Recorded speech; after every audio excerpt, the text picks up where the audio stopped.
So, in closing, um, the whole point to this was to address my arrogance that I felt I was expressing. And in relationship to my friend, um, the topic of woman came up. And generally speaking, I realized that a more kind-hearted, a more soft-hearted approach arises naturally as a natural and organic life pulse from within me when I am around women. A natural humility, a humbling occurs. And it's not really a humbling, it's just a natural humility. It's not something that is made to happen. And the reason why I bring this up is that the most important women in my life have estranged themselves from me for quite some time now. And there's and I don't want to blame women. I want to take self-responsibility for my relationship. And I'm working with it. I'm working to the best of my ability with it. But I feel that that kind-heartedness, that soft-heartedness, is much more effective for me when I'm in the presence of a woman, the feminine in general. And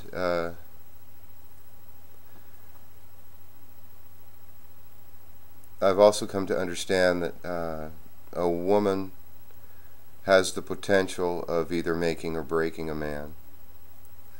And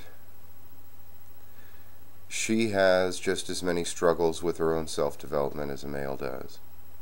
And a lot of times the guy is just along for the ride, just as a lot of times the girl is just along for the ride through this self-development process.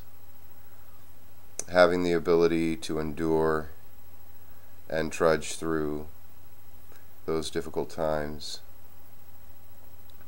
is what it is. We all have our own innate constitution, as it were.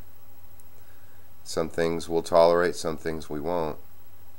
And I've realized that there's a lot of things about men that many women have been told not to tolerate, but they have no personal experience as of why.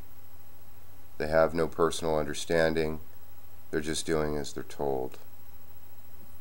And I feel indifferent towards that. I understand that there's plenty of times in my life where I have just done what I've been told, with no personal experience myself, trusting that it's the right thing.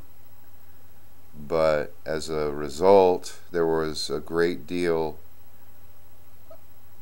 many things, a great many aspects of myself that I never confronted, because I just did what I was told, and I had no idea what I was capable of as a result. And I came to realize that there's a lot of time spent never really understanding what I'm capable of, because I was told otherwise. You shouldn't do that because I don't think you can deal with it, kind of thing. And this is a very subtle form of manipulation to try and keep someone weak so that they never take possession of their own life, and their life remains a possession of someone else. So when it comes to a lady making her own decisions, I respect that. However, there is a tremendous influence that the feminine can have over me, for the better or for the worse. The thing I find very interesting is that oftentimes people just want to complain, and they never do anything that will resolve the situation, because from a depth level all they want to do is complain. And sometimes a good complaint is what is the only right thing to do. It's really interesting having one's own identity, because that means others have their own as well. This interesting aspect of tyranny and freedom. Do we tyrannize others and not allow them the freedom to be themselves? Or do we live freely and extend that same privilege to others as well? This goes to the root of many of the world's conflicts. I'm reminded of those two creation myths that John David Ebert delineated. One is that there is a creator creating, and then we emulate that, we imitate that. And then there's another where it just spontaneously erupts and springs forth like a plant from a seed. Nothing is responsible there.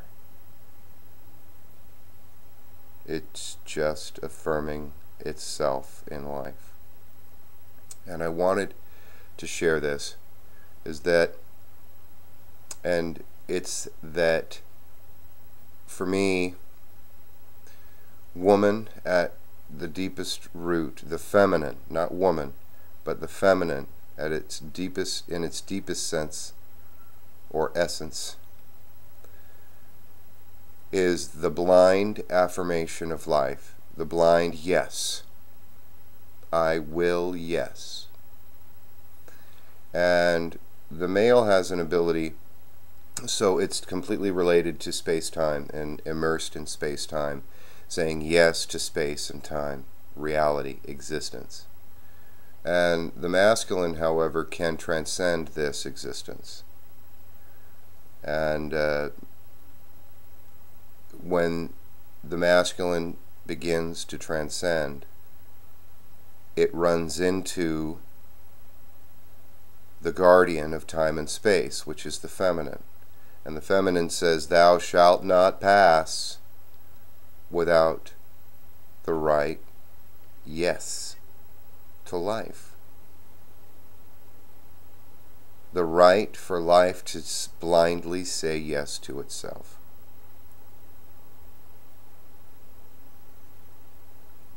I could go on, but I don't want to.